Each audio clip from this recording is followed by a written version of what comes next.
चलिए अब बात करते हैं अब की बार 500 पार की। ये भी बयान आ गया है। अब बस आखिरी चरण का चुनाव शेष है और महज 57 सीटों पर वोटिंग होनी बाकी है। चुनाव प्रचार जोरों पर है। प्रचार के बीच नतीजों की भविष्यवाणी चल रही है। चुनाव प्रचार शुरू होने से पहले पीएम मोदी ने 400 प्लस सीटों का टारगेट सेट किया और अब प्रचार में आखिरी चरण में बीजेपी नेता 500 प्लस सीटों का दावा कर रहे हैं। मध्य प्रदेश के पूर्व मुख्यमंत्री उमा भारती ने दावा किया है कि चुनाव में बीजेपी और सहयोगियों को 500 प्लस सीटें मिलेंगी। पहले उमा भारती का बयान सुनवाते हैं आप। लोग पूरे जोश से कह रहे हैं, नौजवान भी बोल रहा है, बुजुर्ग भी बोल रहे हैं, महिलाएं भी बोल रही हैं, अब की बार 400 पार, अब की बार जब तक कि किसी विचार के अधिष्ठान पर खड़े नहीं होंगे तब तक कि मोदी का मुकाबला नहीं कर पाएंगे। और इसलिए मुझे तो लगता है कि इस चुनाव में विपक्ष का सुपड़ा पूरी तरह से साफ हो जाएगा और विपक्ष की सीटें और कांग्रेस की सीटें पहले से भी कम हो जाएंगी और मोदी 400 पार नहीं 500 पार होंगे।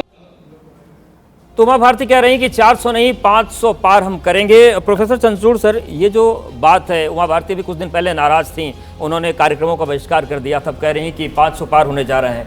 ये छड़े रुष्टा छड़े तुष्टा वाली जो नीति है, इसमें उमा भारती का अति आत्मविश्वास है या फिर राजनीतिक कोई गेम वो भी सेट कर रही है?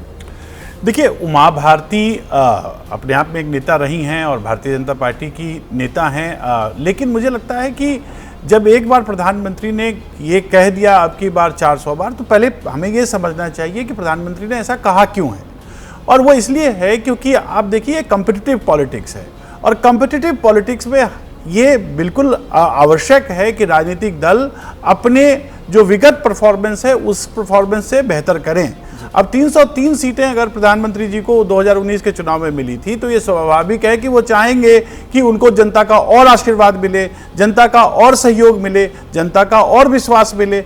और इसलिए उन्होंने अगर ये कहा कि इस बार 400 पार होना चाहिए, तो मुझे लगता है कि वो एक व्यवहारिक भी है और एक मनोवैज्ञानिक लाभ प्राप्त करने की कोशिश भी है।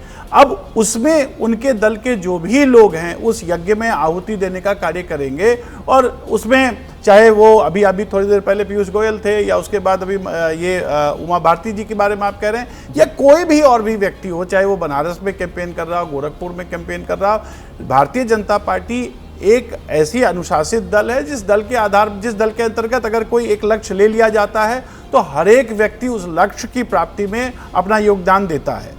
तो इसलिए अगर वो 500 पार कह रही हैं तो उसको उस रूप में, शाब्दिक रूप में मत लीजिए, पर उसका एक भावनात्मक रूप है और वो भावनात्मक रूप है कि जनता का अपार समर्थन हो, जनता का आशीर्वाद हो और जिस उद्देश्य की प्राप्ति के लिए और जिस कमिटमेंट से और जिस पैशन से ये लड़ाई लड़ी जा रही है उसमें उनको सफलता प्राप्त करे। तो मैं तो उसी रूप में देखता हूं इसको। बिल्कुल। तो 57 सीटें ऐसी हैं जिस पर चुनाव होना बाकी है, लेकिन भावनात्मक रूप से जो बयान आ रहे हैं उसमें उमा भारती ने कहा है कि 400 नहीं इस बार 500 पार होने जा रहा है। हालांकि 4 तारीख को तस्वीर साफ हो जाएगी। जैसे ही घड़ी का काटा दोपहर 2:30 पे आए, बबीता जी का दिल सास बहू साजिश के लिए मचल जाए।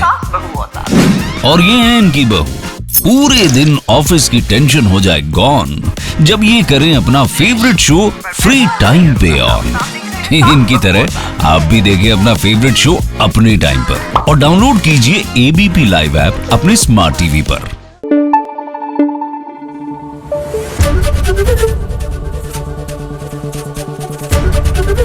एबीपी न्यूज आपको रखे आगे।